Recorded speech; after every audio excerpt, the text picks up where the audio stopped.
আসসালামু আলাইকুম প্রিয় দর্শক, এসএটিভি সরাসরি সম্প্রচারিত অনুষ্ঠান উইনার হটপট প্রেজেন্টস অমিয় বাণী নিয়ে আপনাদের সাথে আছি আমি মহসিনা শারমিন নিশাত। সবাইকে শুভেচ্ছা। দর্শক, এই পৃথিবীর সৃষ্টিকর্তা মহান আল্লাহ তাআলা, যিনি সমস্ত কিছু সৃষ্টি করেছেন, তিনি সবচেয়ে ভালো জানেন কি আমাদের জন্য কল্যাণকর এবং কি আমাদের জন্য ক্ষতিকর। আর যা আমাদের জন্য কল্যাণ বয়ে আনে তাই হচ্ছে হালাল, আর যা আমাদের জন্য ক্ষতিকর তাই হচ্ছে হারাম। প্রিয় দর্শক, এই হালাল ও হারাম নিয়ে আমাদের আজকের আলোচনা। দর্শক, আজকের বিষয়ে প্রশ্ন করতে এবং আপনার মূল্যবান মতামত জানাতে ডায়াল করুন স্ক্রলে দেওয়া নম্বরগুলোতে। মহিলা দর্শকদের জন্য রয়েছে এই সপ্তাহের কুইজ, আর কুইজটি হলো মুনাফিকদের বৈশিষ্ট্য কী। অপশন এ, তারা কর্মবিমুখ; অপশন বি, তারা অপচয়কারী; এবং অপশন সি, তারা প্রতিজ্ঞা ভঙ্গকারী। মহিলা দর্শকরা সঠিক উত্তরের জন্য মোবাইলের মেসেজ অপশনে গিয়ে টাইপ করুন ও স্পেস এ অথবা বি অথবা সি এবং পাঠিয়ে দিন 16361 নম্বরে, যত খুশি ততবার। কারণ সর্বোচ্চ ও সঠিক দুজন উত্তরদাতা পাচ্ছেন উইনার হটপটের পক্ষ থেকে আকর্ষণীয় পুরস্কার। আর পুরস্কারটি আপনার কাছে পৌঁছে যাবে এসএ পরিবহন পার্সেল অ্যান্ড কুরিয়ার সার্ভিসের মাধ্যমে। প্রিয় দর্শক, আজকে স্টুডিওতে আলোচক হিসেবে উপস্থিত আছেন Kamrun Hashima, director vision eye hospital. আপা আসসালামু আলাইকুম। ওয়ালাইকুম আসসালাম। আপা, আশা করি ভালো আছেন। আলহামদুলিল্লাহ। আপা, আজকে আমরা হালাল ও হারাম নিয়ে আলোচনা করব, কিন্তু প্রথমে পবিত্র কোরআন থেকে তেলাওয়াত শুনে নিব। প্রিয় দর্শক, এবারে আপনাদের জন্য রয়েছে কারিয়ার কণ্ঠে পবিত্র কোরআন থেকে তেলাওয়াত। আউযু বিল্লাহি মিনাশ শাইতানির রাজীম। বিসমিল্লাহির রহমানির রহিম। লাইসা আলাইকুম জুনাহুন আন তাদখুলু বুয়ুতান গায়রা মাসকুনাহ غير مسكونة فيها متاع لكم والله يعلم ما تبدون وما تكتمون قل للمؤمنين يغضوا من أبصارهم ويحفظوا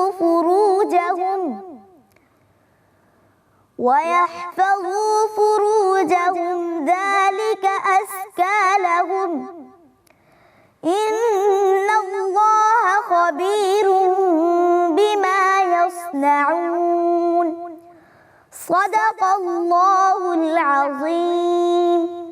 সূরা নূর, আয়াত 29-30। শয়তান থেকে আমি আল্লাহর কাছে আশ্রয় প্রার্থনা করছি। পরম করুণাময় দয়ালু আল্লাহর নামে শুরু করছি। যে গৃহে কেহ বাস করে না, তাহাতে তোমাদের জন্য দ্রব্য সামগ্রী থাকিলে সেখানে তোমাদের প্রবেশে কোনো পাপ নাই, এবং আল্লাহ জানেন যাহা তোমরা প্রকাশ করো এবং যাহা তোমরা গোপন করো। কে বলো, তাহারা যেন তাহাদের দৃষ্টিকে সংযত করে এবং তাহাদের লজ্জাস্থানের হেফাজত করে, ইহাই তাহাদের জন্য উত্তম। উহারা যাহা করে নিশ্চয়ই আল্লাহ সে বিষয়ে সম্যক অবহিত। দর্শক, এতক্ষণ শুনছিলাম পবিত্র কোরআন থেকে তেলাওয়াত।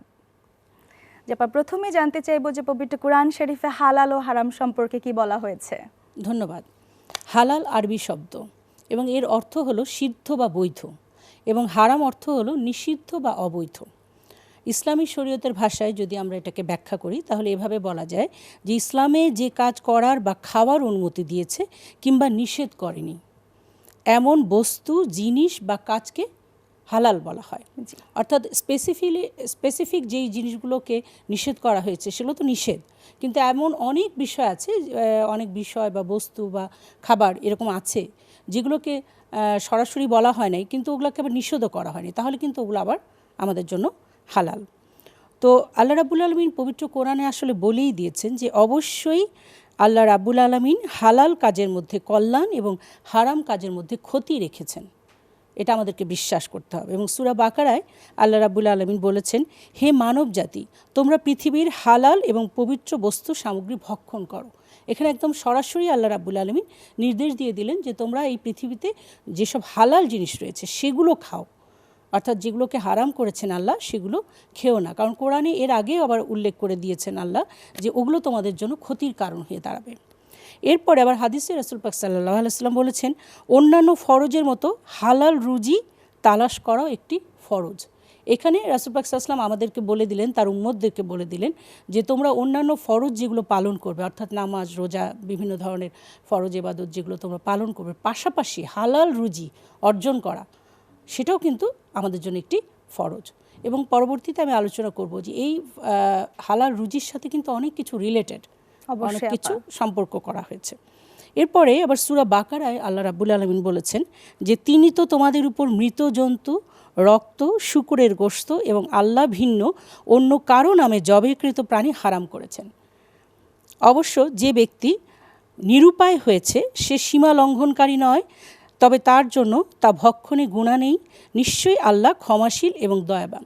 এখানে শেষে যেই কথাটি বলা হয়েছে সেটার মাধ্যমে আল্লাহ তাআলা বললেন যে এমন অবস্থায় যদি কেউ পড়ে যায় যে তার জীবনের হুমকি, অর্থাৎ হারাম খাবারটা না খেলে তার জীবন চলে যেতে পারে, এরকম যদি সে নিরুপায় হয়ে যায় সেক্ষেত্রে কিন্তু আল্লাহ তাআলা আবার বলে দিয়েছেন যে সেক্ষেত্রে যদি সে সীমা লঙ্ঘন করে, অর্থাৎ সেই হারাম জিনিসটি খেয়ে ফেলে বা হারাম এমন কোনো কাজ যেটা হারাম সেই কাজটি করে ফেলে, তাহলে সেটার জন্য আল্লাহ তাআলা তাকে ক্ষমা করবেন। এবং বলা হয়েছে যে নিশ্চয়ই আল্লাহ সব দেখেন এবং দয়াবান। আল্লাহ তাআলা তো জানছেন। একটা জিনিস আমাদেরকে বুঝতে হবে, আমরা কতদূর চেষ্টা করছি হালাল পথে থাকার বা হালাল জিনিস খাবার, সেটা কিন্তু আল্লাহ তাআলা সবচেয়ে ভালো জানেন। আমরা বাইরের দিক দিয়ে যতই দেখাই না কেন এবং যত কিছু যুক্তি আমি দেই না কেন, আমি হারাম কাজটি কিভাবে কোন উসিলায় করছি সেটা কিন্তু আল্লাহ পাক ছাড়া কেউ জানবেন না। তো এই জন্য এই ব্যাপারে কিন্তু আমাদেরকে সতর্ক থাকতে হবে। এরপরে সূরা আরাফে আরেকটি আয়াত উল্লেখ করি, সেখানে আল্লাহ রাব্বুল আলামিন বলেছেন তাদের বলো আমার আল্লাহ যেসব জিনিস হারাম করেছেন তা হলো নির্লজ্জতার কাজ যা প্রকাশ্য এবং গোপনীয়। নির্লজ্জের যে কোনো কাজ সেটা কিন্তু আল্লাহ তাআলা হারাম করেছেন, এবং গুনার কাজ এবং সত্যের বিরুদ্ধে বাড়াবাড়ি এবং আল্লাহর সাথে এমন জিনিসকে অংশীদার করা যার কোনো প্রমাণ অবতীর্ণ করেননি। এখানে কিন্তু কয়েকটা বিষয় আবার একদম সরাসরি উল্লেখ করে দেওয়া হলো কোরআনে যে আল্লাহ তাআলা এই জিনিসগুলোকে হারাম করে দিয়েছেন আমাদের জন্য। আপা এবার অডিয়েন্স থেকে একটি প্রশ্ন নিয়ে নিচ্ছে। অডিয়েন্স নাম বলে প্রশ্ন করুন। আপু, আমার নাম খেয়াল। আমার প্রশ্নটি হচ্ছে হালাল রুজি কেন জরুরি? ধন্যবাদ। আসলে হালাল রুজির সাথে অনেক কিছু সম্পর্কিত, মানে অঙ্গাঙ্গিভাবে জড়িত। এই জন্য হালাল রুজিটা আমাদের জন্য, এর আগে আমি উল্লেখ করলাম যে হালাল রুজি আমাদের জন্য ফরজ, অর্থাৎ আমাদেরকে হালালভাবে সম্পদ অর্জন, খাওয়া সব কিছু করতে হবে হালালভাবে। সেটা কোনোভাবে আমি কোনো উসিলাতেই হারাম পথে যেতে পারবো না, তাহলে কিন্তু আমার অনেক জিনিস নষ্ট হয়ে যাবে। যেমন যেহেতু অন্যান্য ফরজের মতো হালাল রুজি আমাদের জন্য ফরজ, সেহেতু আমরা নামাজ, রোজা, সমস্ত ইবাদতের পাশাপাশি আমরা এটা লক্ষ্য রাখবো আমার জীবনে আমি যা কিছু অর্জন করছি সেটা কি হালাল পন্থায় কিনা, অর্থাৎ আমাকে পুরোপুরি হালাল পন্থায় সেটা অর্জন করতে হবে, সেটা আয় করতে হবে বা ব্যয় করতে হবে সব কিছুই। এরপরে যেটা আমরা দেখি যে হাদিসে রাসূল পাক সাল্লাল্লাহু আলাইহি ওয়াসাল্লাম বলেছেন যে মানব জাতির কাছে এমন এক জামানা আসবে যখন মানুষ কামাই রোজগারের ব্যাপারে হালাল হারামের কোনো বিচার বিবেচনা করবে না। দেখুন যে 1500 বছর আগে রাসূল পাক সাল্লাল্লাহু আলাইহি ওয়াসাল্লাম আমাদের জন্য, তার উম্মতদের জন্য কিন্তু ভবিষ্যদ্বাণী করে গেছেন যে এই জিনিসটা কিন্তু মুসলমানরা মেনটেন করতে পারবে না, অর্থাৎ তারা এমন একটা জামানা আসবে যে জামানায় তারা হালাল রোজগারের ব্যাপারে কোনো চিন্তাই করবে না। অর্থাৎ কিন্তু আমরা এখন দেখতে পাচ্ছি যে আমরা কিন্তু এখন সেই সময়ের মধ্যে দিয়ে যাচ্ছি যে সময়টা হলো মানুষ হালাল পথে উপার্জন করবে সেই দিকটা লক্ষ্যই করে না, সে খেয়ালই করছে না। আমরা নির্দ্বিধায় সুদী প্রতিষ্ঠানে আমরা কাজ করছি, সুদ খাচ্ছি, সুদ দিচ্ছি, ঘুষ খাচ্ছি, ঘুষ দিচ্ছি। তো এরকম একটা জামানা কিন্তু বা সময় কিন্তু এখন আমাদের চলছে। তো রাসূল পাক সাল্লাল্লাহু আলাইহি ওয়াসাল্লাম কিন্তু তাহলে সতর্ক করে দিয়েছেন যে তোমাদের কিন্তু এই সময়টা আসবে, তখন তোমরা কিন্তু অবশ্যই সতর্ক থাকবে এই হালাল রুজির ব্যাপারে।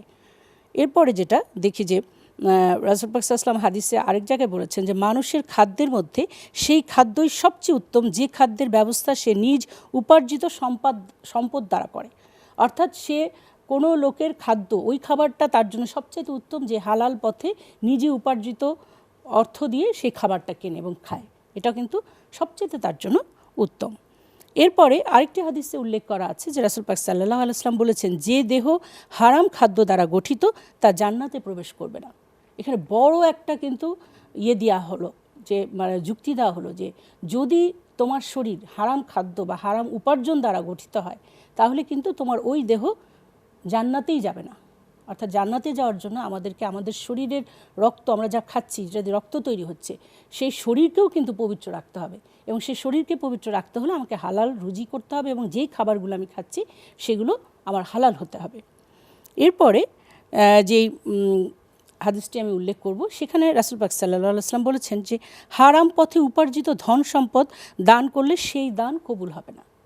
আমার অনেক টাকা আছে, সেই উপার্জনটা হালাল পথে নয়, হারাম পথে, কিন্তু লক্ষ লক্ষ কোটি কোটি টাকা আমি মসজিদে, মাদ্রাসায়, বিভিন্ন জায়গায় দান করছি, সেই দান কিন্তু কবুল হবে না। তো এখানে আমার লক্ষ্য রাখতে হবে যে আমি তাহলে এই যে ভালো কাজটি করব সেটার জন্য কিন্তু আমাকে হালাল উপার্জন করে, আমি অল্প দান করি কিন্তু সেটা আমার হালাল উপার্জনের হতে হবে। হারাম উপার্জনের দান দিয়ে কিন্তু কোনো লাভ নেই। আমি মানুষকে দেখানোর জন্য অনেক দান করছি বা সবাই দেখছে সে খুব দানশীল, অনেক দান খয়রাত করে, কিন্তু তার উপার্জনটাই হালাল না, তাহলে কিন্তু তার সেই দানও কবুল হবে না। এরপরে আরেকটি হাদিস উল্লেখ করি, সেখানে রাসূল পাক সাল্লাল্লাহু আলাইহি ওয়াসাল্লাম বলেছেন যে হারাম পথে উপার্জিত ধন সম্পদ দান করলে সে দান কবুল হবে না, তাতে কোনো বরকত হবে না এবং তার কোনো দোয়াও কবুল হবে না। এখানে আরও একটি জিনিস রিলেটেড, যে হারাম খাবে, যে হারাম পথে উপার্জন করবে, তাহলে তার কোনো ধরনের দোয়া আল্লাহ তাআলা কবুল করবেন না। তাহলে আমি সারাদিন কত দোয়া করছি কিন্তু আমার বেসিকটাই ঠিক নেই, অর্থাৎ আমার উপার্জন হালাল না, বা আমি এমন কিছু হারাম খাচ্ছি, যেমন আমি মদ হারাম সেটা খাচ্ছি, তাহলে আমি যতই দোয়া করি না কেন সেই দোয়াটা আল্লাহর কাছে কবুল হবে না। ঘুষ নিচ্ছি, হ্যাঁ, সুদ খাচ্ছি, হ্যাঁ, তাহলে আমি অন্যান্য ইবাদতও কবুল হবে না। আমি যদি আল্লাহর কাছে কোনো কিছু চাই সেটাও কিন্তু আল্লাহ কবুল করবেন না। এই জন্য এটা কিন্তু অনেক বেশি গুরুত্ব দিতে হবে আমাদেরকে।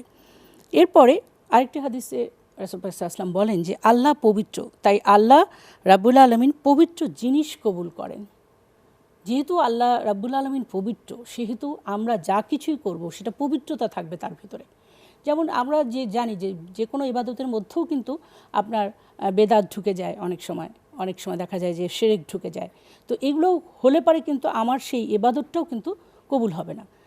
আল্লাহ যেরকম পবিত্র, আমাদেরকে পবিত্রভাবে সব কিছু করতে হবে আল্লাহর জন্যে, তাহলে আল্লাহ সেটা কবুল করবেন। সবচেয়ে বড় কথা আরেকটি যেটা, সেটা হলো যে আল্লাহ রাব্বুল আলামিন জানেন যে এই বান্দা কিভাবে উপার্জন করছে, কিভাবে খাচ্ছে, সে কোন মন মানসিকতা নিয়ে দান করছে।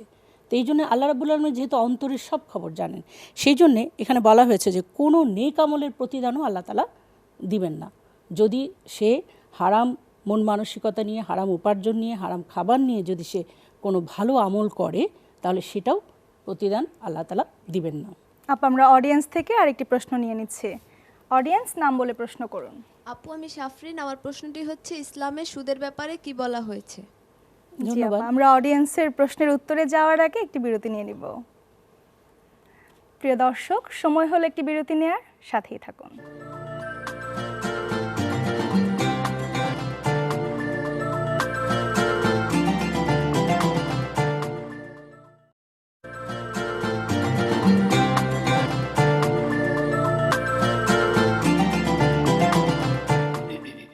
দর্শক, বিরতির পর ফিরে এলাম সরাসরি সম্প্রচারিত অনুষ্ঠান উইনার হটপট প্রেজেন্টস অমিয় বাণীতে। বিরতিতে যাওয়ার আগে অডিয়েন্সের একটি প্রশ্ন ছিল যে ইসলামের সুদের ব্যাপারে কি বলা হয়েছে। ধন্যবাদ। আরবিতে রিবা এটাকে বলা হয়, এটার অর্থ হলো সুদ, এবং এই সুদ কিন্তু ইসলামে হারাম, একদম সরাসরি বলা হয়েছে সুদ হারাম। এবং এটা কিন্তু আমাদের জন্য একটা সামাজিক ব্যাধি, সমাজের উন্নয়নের মুখে কিন্তু সুদ একটি বিরাট বাধা। এবং রাসূল পাক সাল্লাল্লাহু আলাইহি ওয়াসাল্লাম এই সুদের ব্যাপারে বলেছেন যে সুদ গ্রহীতা, দাতা, সাক্ষীদাতা, লেখক সবাই জাহান্নামী। এখানে কিন্তু সরাসরি রাসূল পাক সাল্লাল্লাহু আলাইহি ওয়াসাল্লাম বলে দিলেন, যেখানে কোনো অপশন নেই। যারা এই সুদের সাথে সুদ যিনি দিচ্ছেন, যিনি নিচ্ছেন, যিনি এটার অ্যারেঞ্জ করছেন এবং যিনি লিখছেন, সবাই কিন্তু জাহান্নামী। এই জন্য এই ব্যাপারটা কিন্তু এই ব্যাপারে অত্যন্ত সতর্ক থাকতে হবে যে আমার উপার্জন বা আমার কোনো খাবার বা কোনো কিছুর মধ্যে যাতে সুদ ঢুকে না যায়। এবং এটাকে আসলে এই জন্যে হারাম করা হয়েছে যে এটার একটা বিশাল প্রভাব, ক্ষতিকর প্রভাব আমাদের সমাজে, পরিবারে, বিভিন্ন জায়গায় পড়ে। এবং কিছু কিছু ক্ষেত্রে আমরা জানতে পারি যে রাসূল পাক সাল্লাল্লাহু আলাইহি ওয়াসাল্লাম বিভিন্ন জায়গায় বর্ণনা করেছেন যে যারা দুনিয়াতে সুদ খাবে তাদের কিন্তু কিছু কিছু শাস্তি বা ভোগান্তি সেটা দুনিয়াতেই শুরু হয়ে যাবে, মানে কিয়ামত পর্যন্ত হয়তো তাকে অপেক্ষা করতে হবে না আর কি। দুনিয়াতেই তার জীবনে বা তার পরিবেশে ওই সুদের প্রভাবটা কিন্তু পড়তে থাকবে। এই জন্য আমাদেরকে খুব সতর্ক থাকতে হবে। এখন বলা হচ্ছে যে সুদ হলো লক্ষ লক্ষ হাতের সম্পদকে এক হাতে পুঞ্জীভূত করার একটা মারাত্মক কৌশল। সুদের কারণেই কিন্তু কিছু কিছু মানুষের হাতে সমস্ত সম্পদ চলে যাচ্ছে এবং এটার কারণে আমাদের ব্যবসা বাণিজ্য বিভিন্ন জায়গায় এটার একটা ক্ষতিকর প্রভাব পড়ছে। সূরা বাকারায় আল্লাহ রাব্বুল আলামিন বলেছেন, আল্লাহ সুদকে নিশ্চিহ্ন করেন এবং দানকে বৃদ্ধি করেন। আল্লাহ রাব্বুল আলামিন বলেছেন যে তোমরা এই যে সুদ, এই সুদকে নিশ্চিহ্ন করে দাও সমাজ থেকে এবং তোমরা দানকে মানে বৃদ্ধি করো। আমরা দেখি যে আসলে কেউ যখন কোনো ব্যবসায় বিনিয়োগ করে তখন তাকে যদি ফিক্সড দিয়ে দেওয়া হয় তখন কিন্তু তার ওই যে যার কাছে সে বিনিয়োগ করলো সে অনেক লাভ করছে, কিন্তু তাকে দিচ্ছে 5% বা 10%, কিন্তু উচিত কিন্তু সেটা না। লাভ যদি বেশি হয় তাহলে লাভ তাকে বেশি দিতে হবে। আর যদি ক্ষতি হয়ে যায়, দেখেন যখন ক্ষতি হয়ে যাচ্ছে তখন তাকে কিন্তু ক্ষতি হয়ে গেছে ব্যবসায়, তারপরেও যিনি মূলধন দিয়েছেন তাকে কিন্তু আপনাকে একটা নির্দিষ্ট হারে দিতেই হচ্ছে সুদ। তাহলে সুদটা কিন্তু মারাত্মক ক্ষতি। তখন যিনি বিনিয়োগ করছেন, যার টাকা বিনিয়োগ করছেন তাকে দিতে হচ্ছে দেখে সে কিন্তু বিপদে পড়ে যাচ্ছেন, যিনি ব্যবসায় বিনিয়োগ করছেন, কারণ ক্ষতিটা মালিক নিচ্ছে না, যিনি টাকা দিয়েছেন। এখানে দুটো ক্ষেত্রেই কিন্তু আমাদের সমস্যার সৃষ্টি হচ্ছে এবং যেটা আমাদের জন্য খুব খারাপ। এতে রিলেশনও নষ্ট হয়ে যায়, অনেক সময় দেখা যায় যে বিপদগ্রস্ত হয়ে পড়ে মানুষ, আরও গরিব হয়ে যায়, তাই না? এই সুদগুলো টানতে টানতে তখন তাদের অবস্থা খারাপ হয়ে যায়। তো এইটা আমাদেরকে কিন্তু মানে দেখতে হবে যে আমরা যাতে কোথাও এমন কোনো জায়গায় বিনিয়োগ না করি যেখানে সুদ আছে, ঠিক আছে? এরপরে সূরা আলে ইমরানে আল্লাহ রাব্বুল আলামিন বলেছেন যে হে ঈমানদারগণ, চক্রবৃদ্ধি হারে সুদ খাওয়া ত্যাগ করো এবং আল্লাহকে ভয় করো, তবে তোমরা কল্যাণ লাভ করতে পারবে। আর সেই আগুনকে ভয় করো যা অস্বীকার করার জন্য তোমাদের জন্য প্রস্তুত রাখা হয়েছে। যেগুলা মানে আল্লাহ তাআলা বলে দিলেন আল্লাহকে ভয় করো এবং সেই আগুনকে ভয় করো, যারা সুদ খাবে দুনিয়াতে তাদের জন্য কিন্তু একদম রেডি করে রাখা হয়েছে এবং সেই আগুনেই তাদেরকে নিক্ষেপ করা হবে যারা সুদ খাবে। তাহলে এটা পবিত্র কোরআনে সরাসরি আল্লাহ রাব্বুল আলামিন ঘোষণা করে দিয়েছেন। এরপরে সূরা নিসার 161 নম্বর আয়াতে আল্লাহ রাব্বুল আলামিন বলেছেন, ইহুদিরা সুদ গ্রহণ করত, তাই তাদের জন্য বেদনাদায়ক শাস্তি রেডি করে রাখা হয়েছে, প্রস্তুত করে রাখা হয়েছে। ইহুদিদের কিন্তু ব্যবসা বাণিজ্য এগুলো সবই ছিল সুদের উপরে, মারাত্মক সেটা আকার ধারণ করেছিল এবং সরাসরি এই ইহুদিদের ব্যাপারে আল্লাহ তাআলা কোরআনে বলে দিলেন যে তাদের জন্য কিন্তু বেদনাদায়ক শাস্তি রেডি করে রাখা হয়েছে, প্রস্তুত করে রাখা হয়েছে। এরপরে সূরা বাকারায় আবারও আল্লাহ রাব্বুল আলামিন বলেছেন, হে মুমিনগণ, তোমরা আল্লাহকে ভয় করো এবং সুদের যেসব বকে আছে তা ছেড়ে দাও যদি তোমরা সত্যি ঈমানদার হয়ে থাকো। অতঃপর যদি তোমরা সুদ ছেড়ে না দাও তবে আল্লাহ ও তার রাসূলের সাথে যুদ্ধ করতে প্রস্তুত হয়ে যাও, কিন্তু তোমরা যদি তওবা করো তবে তোমরাই নিজের মূলধন ফিরে পাবে। এখানে কয়েকটি কথা আল্লাহ রাব্বুল আলামিন কোরআনে উল্লেখ করলেন। প্রথম হলো, যখনই মানুষ ঈমানদার হয়ে যাবে, অর্থাৎ যখনই সে আল্লাহ যদি তাকে হেদায়েত দেন, যখন সে ঈমানদার হয়ে যাবে তখনই যাতে সে সমস্ত তার সুদি লেনদেন ছেড়ে দেয়। অর্থাৎ সবাই কিন্তু একসময় ঈমান নিয়েই জন্মায় না, অনেক সময় অনেকের ঈমান থাকে না প্রাথমিক অবস্থায়, কিছুদিন পরে তাকে যদি আল্লাহ হেদায়েত দেন তখন তার ঈমান আসে। তখন বলা হয়েছে যে যখনই তুমি এই জিনিসটা বুঝতে পারবে যে তুমি ঈমান এনেছো তখনই তুমি সুদ ছেড়ে দাও মুহূর্তের মধ্যে। এবং এটাই হয়েছিল যখন রাসূল পাক সাল্লাল্লাহু আলাইহি ওয়াসাল্লামের কাছে এই আয়াত নাজিল হয়েছিল, তারপর থেকে সমস্ত সাহাবীরা যারা সুদি লেনদেনের সাথে জড়িত ছিল তারা সমস্ত সুদ করে দিলেন, ছেড়ে দিলেন। তারপরে আবার বলা হয়েছে যে যদি তোমরা এটা না করো, অর্থাৎ তুমি ঈমানদার, তুমি মুসলমান এরকম তুমি নিজেকে মনে করছো, কিন্তু তুমি সুদের ভিতরে জড়িত আছে, তাহলে তুমি আল্লাহ এবং রাসূলের সাথে যুদ্ধ ঘোষণা করার জন্য প্রস্তুত হয়ে যাও। কত বড় একটা কথা যে আল্লাহ এবং রাসূলের সাথে যুদ্ধ করার জন্য তুমি প্রস্তুত হয়ে যাও। তো অনেক বড় হুঁশিয়ারি আল্লাহ তাআলা আমাদেরকে দিয়ে দিলেন। তারপর আবার বললেন, কিন্তু তারপরেও যদি তুমি রিয়েলাইজ করো, যদি তোমার আল্লাহ তাআলা হেদায়েত দেন এবং যদি তুমি পরবর্তীতে বুঝতে পারো, তাহলে তুমি আল্লাহর কাছে তওবা করো এবং আল্লাহ তো রহমানুর রাহিম, আল্লাহ তাআলা অবশ্যই তোমার তওবা কবুল করবেন। আপা যেহেতু সুদের কথা বলছেন, তো সেই প্রসঙ্গে জানতে চাইবো, যারা চাকরিজীবী আছেন তাদের যে প্রভিডেন্ট ফান্ডের যে টাকা থাকে এর সাথে কিন্তু সুদ জড়িত থাকে, তো সেক্ষেত্রে তারা কি করবেন? এখানে আসলে যেটা বললাম, সুদ খাওয়া হারাম। জি। এখন আমরা অনেকে অনন্যপায় হয়ে নিরুপায় হয়ে যেহেতু প্রভিডেন্ট ফান্ডে তার টাকায় তার উপার্জিত টাকায় রাখা হচ্ছে এবং সেখানে সুদ দেওয়া হচ্ছে এবং সেটি দিতে বাধ্য। হ্যাঁ বাধ্য। জি। যদি তার এরকম অবস্থা হয় যে সে একদম নিরুপায়, তাহলে সে সেটা নিতে পারবে, গ্রহণ করতে পারবে। কারণ তার পরিবারের অবস্থা যদি এরকম খারাপ হয় যে সেটা না নিলে তার অনেক বড় ক্ষতি হয়ে যাওয়ার সম্ভাবনা আছে, সে ঋণগ্রস্ত হয়ে পড়তে পারে, বা তার ভবিষ্যতে সে সংসার চালাবে কীভাবে, এরকম অবস্থা যদি হয়ে যায় তাহলে সেক্ষেত্রে সে নেবে। কিন্তু যদি এখানে তার এরকম সামর্থ্য থাকে যে ওই প্রভিডেন্ট ফান্ডের টাকাটা তার না নিলে চলবে, তাহলে কিন্তু সে ওটা খাবে না বা নেবে না, বা যদি নেয়ও তাহলে এমন জায়গায় সে দান করবে সওয়াবের আশা করতে পারবে না সেখান থেকে। তবে আল্লাহ মালিক, আল্লাহ তিনি যদি প্রভিডেন্ট ফান্ডের টাকাটা না খান সুদ মনে করে, তাহলে অবশ্যই আল্লাহ আশা করা যায় কিছু তো সব অবশ্যই দিবেন, কিংবা তার স্যালারি থেকে যে অংশটুকু রয়েছে সেটি কিন্তু তিনি ভোগ করতে পারেন, অবশ্যই বাড়তি অংশটুকু তিনি দান করে দিতে পারেন। অবশ্যই অবশ্যই। আপু, আমরা অডিয়েন্স থেকে আরেকটি প্রশ্ন নিয়ে নিচ্ছি। অডিয়েন্স, নাম বলে প্রশ্ন করুন। আপু, আমার নাম সাদিয়া। আমার প্রশ্নটি হচ্ছে হারাম খাওয়ার ব্যাপারে ইসলামে কি ধরনের নির্দেশ দেওয়া হয়েছে? ধন্যবাদ। আসলে এই যে হারাম খাবারের ব্যাপারটা, এটা আমরা অনেক সময় খুব লাইটলি নিই, মানে খুব হালকাভাবে নিই, যে হারাম খাওয়া দাওয়ার ব্যাপারে এতটা আমাদের মানা বাচ্চার দরকার নেই, বা এটা বোধহয় অনেক বড় গুনাহ না। কিন্তু আসলে কিন্তু হারাম খাওয়াও কিন্তু একদম বড় গুনাহ, কবিরা গুনাহ। এটা আসলে হারাম তো হারাম, হারামের যে কাজ যদি আমি করি তাহলে কবিরা গুনাহ করে ফেললাম। এবং এই ব্যাপারে কিন্তু আমাদেরকে সতর্ক থাকতে হবে এবং জানতে হবে যে আল্লাহ রাব্বুল আলামিন কী ধরনের মানে খাবারের কথা একদম বলেছেন যেগুলো একদম আমাদের জন্য হারাম। তো খাবারের ব্যাপারে ইসলামে কী ধরনের নির্দেশনা রয়েছে সেটা আমরা একটু জানবো। কোরআনে সরাসরি আল্লাহ রাব্বুল আলামিন বলেছেন যে হে মানব জাতি, তোমরা পৃথিবীর হালাল ও পবিত্র বস্তু সামগ্রী ভক্ষণ করো, আর তোমরা শয়তানের পদাঙ্ক অনুসরণ করো না। এখানে শয়তান আমাদেরকে ওয়াসওয়াসা দিয়ে হারাম খাবার খাইয়ে ফেলে। এবং এখানে আরেকটু বলা হয়েছে যে নিঃসন্দেহে শয়তান তোমাদের প্রকাশ্য শত্রু। আমাদেরকে বিভিন্ন ধরনের উসিলায়, বিভিন্ন ধরনের আমাদের মনের ভিতরে বিভিন্ন ধরনের ব্যাখ্যা বা বিভিন্ন ধরনের যুক্তি বুঝিয়ে শয়তান করে কি আমাদেরকে হারাম জিনিস খাইয়ে ফেলে।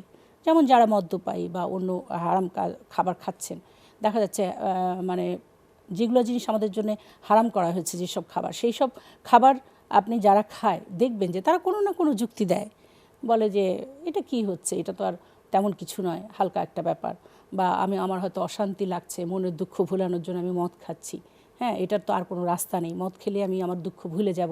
তো এরকম বিভিন্ন যুক্তি এগুলো শয়তান দেয়। এবং আল্লাহ তাআলা বলে দিলেন যে এগুলো শয়তান হলো তোমাদের প্রকাশ্য শত্রু, তোমাদের হারাম খাওয়ার ক্ষেত্রে যাতে শয়তানের পদাঙ্ক তোমরা অনুসরণ না করো। এরপরে আরেকটি সূরাতে বলা হয়েছে যে হে মুমিনগণ, আমি তোমাদেরকে যেই সব পবিত্র রিজিক হিসাবে দান করিতেছি তা হতে তোমরা ভক্ষণ করো এবং আল্লাহর শুকরিয়া আদায় করো।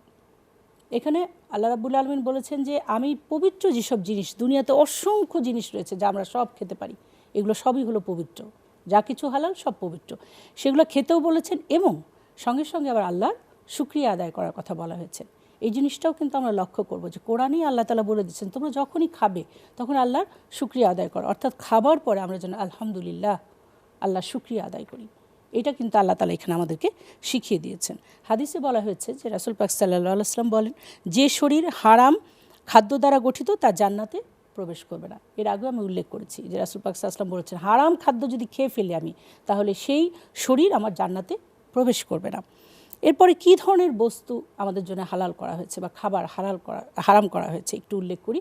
সেটা হলো মদ খাওয়া হারাম এবং এমন কিছু খাওয়া হারাম যা নেশার সৃষ্টি করে, অর্থাৎ শুধু মদ তা না, স্পেসিফিক একটা জিনিস না, এমন কোনো খাবার, সেটা ট্যাবলেট আকারে হোক, লিকুইড আকারে হোক, নিঃশ্বাসের মধ্যে নিয়ে হোক, যেই ধরনের জিনিস যেটা নেশার তৈরি করবে সেই জিনিস আমাদের জন্য সম্পূর্ণ হারাম এবং সুস্থ মস্তিষ্ক বিকৃত করে আপা।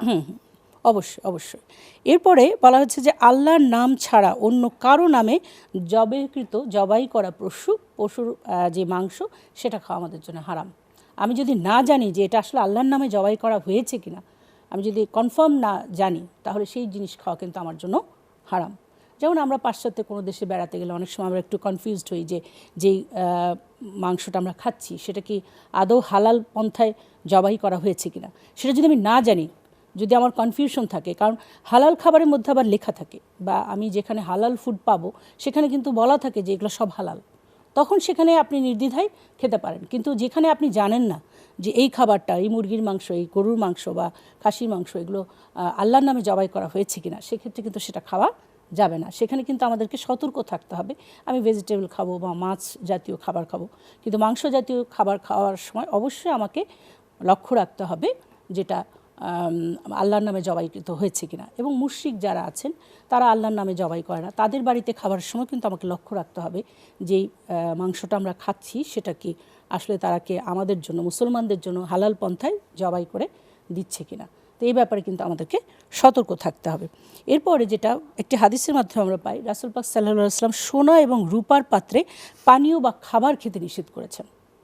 অনেকে খুব শখ করে রূপার পাত্র বানিয়ে ওটার মধ্যে অনেক সময় আমি দেখেছি যে আমাদের দেশে অনেক সময় অনেকে যারা একটু ধনবান, যাদের একটু সম্পদ বেশি আছেন, তারা রূপার পাত্রে বাচ্চাদেরকে খাওয়ায়, রূপার চামচ, রূপার পাত্র, এটার মধ্যে অনেক সময় বাচ্চাদেরকে খাওয়ায় বা প্রেজেন্ট করলো, সবই রূপার জিনিস, তার উপরে খাবারটা দিয়ে প্রেজেন্ট করলো। কিন্তু এটা কিন্তু একদম সরাসরি রাসূল পাক সাল্লাল্লাহু আলাইহি ওয়াসাল্লাম হাদিসের মাধ্যমে আমরা জানতে পারি যে নিষেধ করে দিয়েছেন, সোনা এবং রূপার পাত্রে খাবার খাওয়া হারাম। এবং এটার আসলে সায়েন্টিফিক ব্যাখ্যাও আছে। এগুলোতে একটা রিয়াকশন হয় আর কি, এক ধরনের কেমিক্যাল খাবারের সাথে মিশে যায়, যেটা আমাদের জন্য ভালো না। তো এটা খাওয়া আমাদের জন্য ঠিক না। এরপরে আবার দেখেন কি, রসুন খেয়ে হাদিসের মাধ্যমে আমরা পাই যে রসুন খেয়ে মসজিদে যেতে রাসূল পাক সাল্লাল্লাহু আলাইহি ওয়াসাল্লাম নিষেধ করেছেন। রাসূল পাক সাল্লাল্লাহু আলাইহি ওয়াসাল্লাম যেগুলো সরাসরি নিষেধ করবেন সেগুলো কিন্তু আমাদের জন্য হারাম। সরাসরি যেগুলো একদম স্ট্রিক্টলি নিষেধ করে দিবেন সেগুলো কিন্তু আমাদের জন্য হারাম। তো আমরা কিন্তু এই জিনিসটা অ্যাভয়েড করব, যে রাসূল পাক সাল্লাল্লাহু আলাইহি ওয়াসাল্লাম রসুন খেয়ে মসজিদে যেতে নিষেধ করে নিচ্ছেন।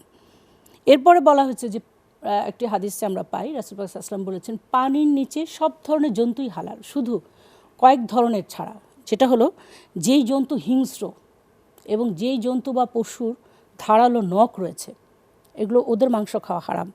এরপরে যেই জন্তু বা জীবজন্তু দেখতে কদর্য, অর্থাৎ এত বেশি খারাপ দেখতে যে যেগুলো দেখলে ঘৃণার উদ্রেক হয়, এই ধরনের পশুর মাংস খাওয়া হারাম করা হয়েছে। এই ধরনের এগুলো আমরা অ্যাভয়েড করব। এরপরে যেটা শিকার করার সময় যদি আমরা আল্লাহর নাম না নিয়ে শিকার করি এবং সেটা যদি আর জবাই করতে না পারি, তাহলে কিন্তু ওইটা আমাদের জন্য হারাম হয়ে যাবে। সাধারণত শিকারীরা আল্লাহর নাম নিয়ে তীর ছুঁড়ে বা বন্দুক দিয়ে যেটাই হোক আল্লাহর নাম নিয়ে তখন শিকার করে, তখন ওটা আমাদের জন্য হালাল। কিন্তু আল্লাহর নাম না নিয়ে যদি শিকার করা কোনো জন্তু হয় সেটার মাংস খাওয়া কিন্তু আমাদের জন্য নিষেধ করা হয়েছে। এছাড়া মৃত পশুর মাংস খাওয়া আমাদের জন্য হারাম করা হয়েছে। কোনো মৃত জন্তুর মাংস আমরা খেতে পারবো না। সেখানে একটা অপশন আছে যে অনেক সময় হয় যে ওই যে বললাম যে বাঁচতেই পারছে না, তার জীবন সংকটাপন্ন, যদি এরকম হয় তাহলে সেক্ষেত্রে সে হয়তো খেতে পারে, সেটা আল্লাহ তাআলা মাফ করবেন। এছাড়া আসলে মৃত জীবজন্তুর গোশত খাওয়া আমাদের জন্য হারাম করে দেওয়া হয়েছে। আপা এই পর্যায়ে আরেকটি বিরতিতে যেতে হবে। প্রিয় দর্শক, আপনারা দেখছেন সরাসরি সম্প্রচারিত অনুষ্ঠান উইনার হটপট প্রেজেন্ট সৌমিয় বাণী। সময় হলো আরেকটি বিরতি নেওয়ার, সাথেই থাকুন।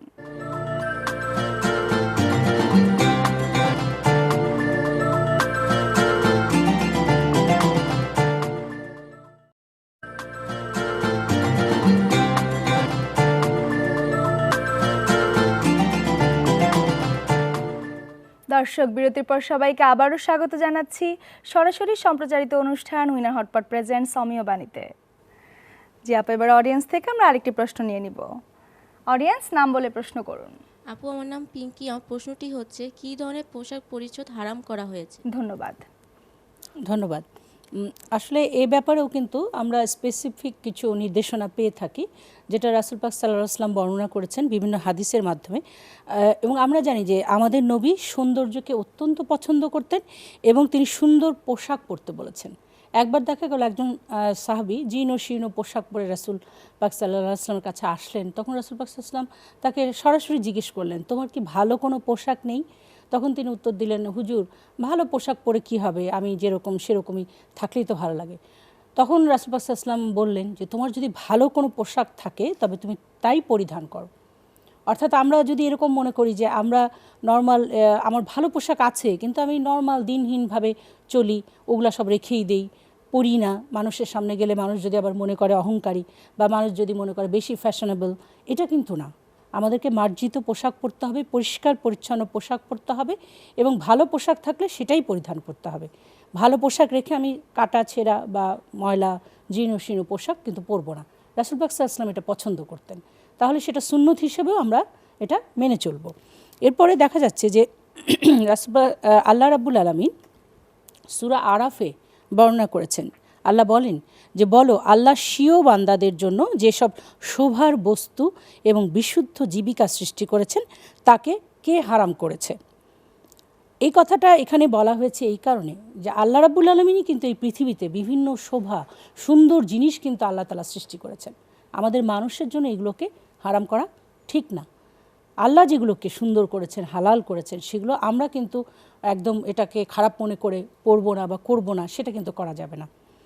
এরপরে দেখা যাচ্ছে যে রাসূল পাক সাল্লাল্লাহু আলাইহি ওয়াসাল্লাম হাদিসে বলেছেন যে অহংকার বশত যে গিরার নিচে কাপড় পরে সেটা তার জন্য শাস্তিমূলক, অর্থাৎ তার কিন্তু শাস্তি হবে। এই যেটা নিষেধ করেছেন রাসূল পাক সাল্লাল্লাহু আলাইহি ওয়াসাল্লাম পুরুষদের জন্য গিরার নিচে যদি কেউ অহংকার করে, যেমন একটা হতে পারে যে সে কাটতে মানে মাপটা দিতে সে ভুল করেছে, সেক্ষেত্রে সে তার একটু বড় হয়ে গেছে কাপড়টা, পায়জামাটা বা প্যান্টটা, সেক্ষেত্রে তাড়াতাড়ি সেটা ঠিক করে নিতে হবে পুরুষদের জন্য।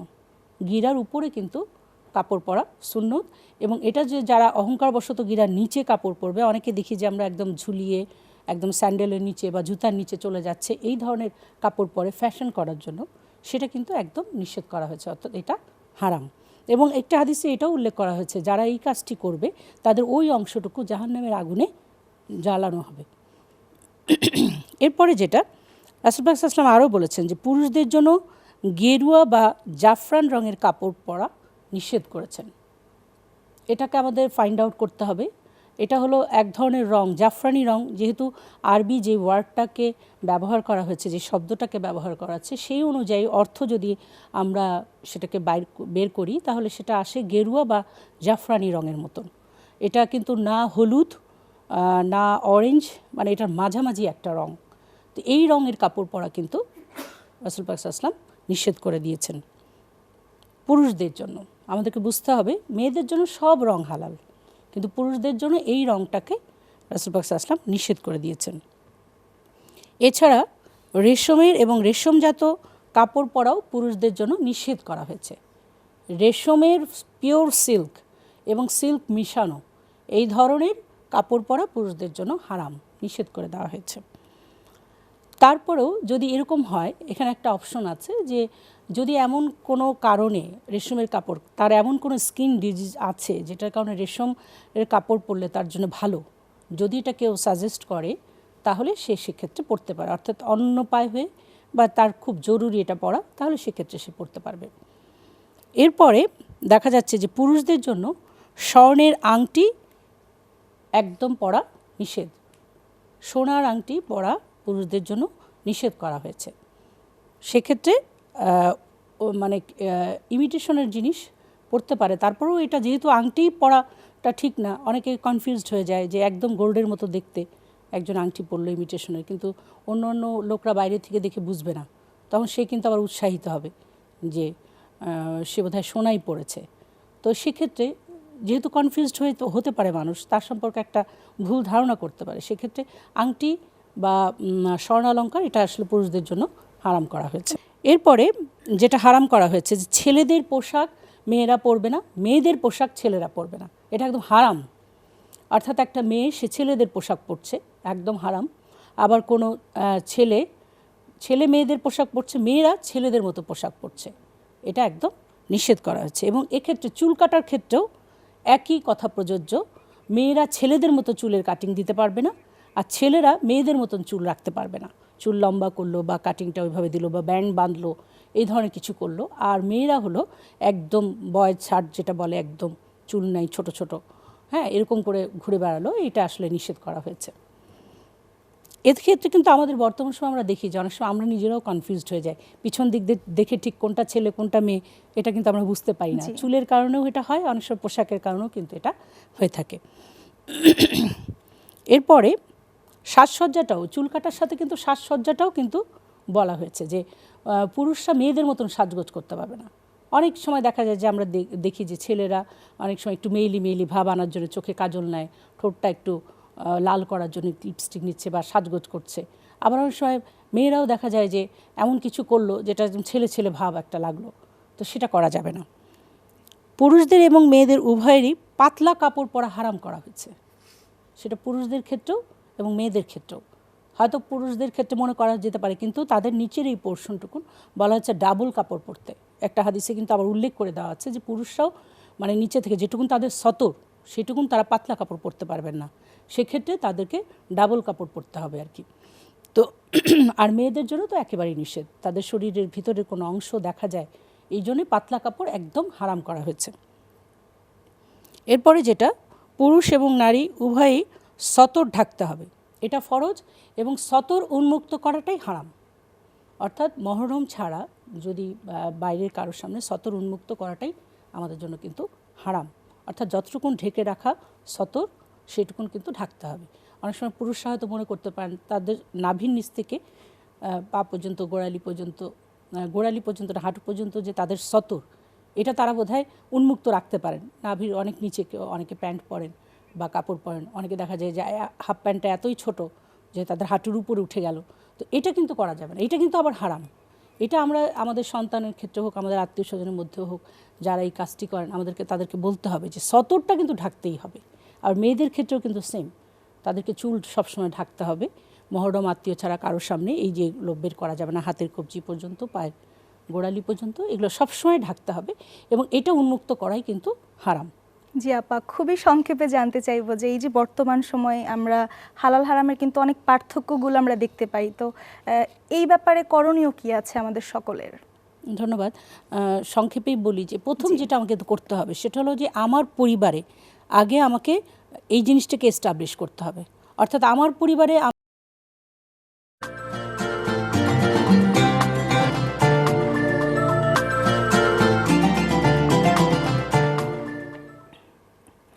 আসসালামু আলাইকুম প্রিয় দর্শক, এসএটিভি সরাসরি সম্প্রচারিত অনুষ্ঠান উইনার হটপট প্রেজেন্টস অমিয় বাণী নিয়ে আপনাদের সাথে আছি আমি মহসিনা শারমিন নিশাত। সবাইকে শুভেচ্ছা। দর্শক, এই পৃথিবীর সৃষ্টিকর্তা মহান আল্লাহ তাআলা, যিনি সমস্ত কিছু সৃষ্টি করেছেন, তিনি সবচেয়ে ভালো জানেন কি আমাদের জন্য কল্যাণকর এবং কি আমাদের জন্য ক্ষতিকর। আর যা আমাদের জন্য কল্যাণ বয়ে আনে তাই হচ্ছে হালাল, আর যা আমাদের জন্য ক্ষতিকর তাই হচ্ছে হারাম। প্রিয় দর্শক, এই হালাল ও হারাম নিয়ে আমাদের আজকের আলোচনা। দর্শক, আজকের বিষয়ে প্রশ্ন করতে এবং আপনার মূল্যবান মতামত জানাতে ডায়াল করুন স্ক্রলে দেওয়া নম্বরগুলোতে। মহিলা দর্শকদের জন্য রয়েছে এই সপ্তাহের কুইজ, আর কুইজটি হলো মুনাফিকদের বৈশিষ্ট্য কী? অপশন এ, তারা কর্মবিমুখ, অপশন বি, তারা অপচয়কারী, এবং অপশন সি, তারা প্রতিজ্ঞা ভঙ্গকারী। মহিলা দর্শকরা সঠিক উত্তরের জন্য মোবাইলের মেসেজ অপশনে গিয়ে টাইপ করুন ও স্পেস এ অথবা বি অথবা সি এবং পাঠিয়ে দিন 16361 নম্বরে, যত খুশি ততবার, কারণ সর্বোচ্চ ও সঠিক দুজন উত্তরদাতা পাচ্ছেন উইনার হটপটের পক্ষ থেকে আকর্ষণীয় পুরস্কার। আর পুরস্কারটি আপনার কাছে পৌঁছে যাবে এসএ পরিবহন পার্সেল অ্যান্ড কুরিয়ার সার্ভিসের মাধ্যমে। প্রিয় দর্শক, আজকে স্টুডিওতে আলোচক হিসেবে উপস্থিত আছেন Kamrun Hashima, director vision eye hospital.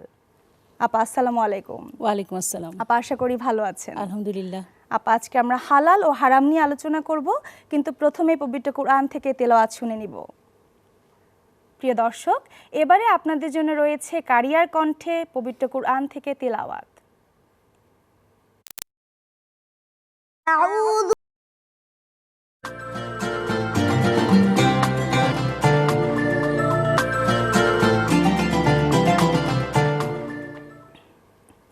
আসসালামু আলাইকুম প্রিয় দর্শক, এসএটিভি সরাসরি সম্প্রচারিত অনুষ্ঠান উইনার হটপট প্রেজেন্টস অমিয় বাণী নিয়ে আপনাদের সাথে আছি আমি মহসিনা শারমিন নিশাত। সবাইকে শুভেচ্ছা। দর্শক, এই পৃথিবীর সৃষ্টিকর্তা মহান আল্লাহ তাআলা, যিনি সমস্ত কিছু সৃষ্টি করেছেন, তিনি সবচেয়ে ভালো জানেন কি আমাদের জন্য কল্যাণকর এবং কি আমাদের জন্য ক্ষতিকর। আর যা আমাদের জন্য কল্যাণ বয়ে আনে তাই হচ্ছে হালাল, আর যা আমাদের জন্য ক্ষতিকর তাই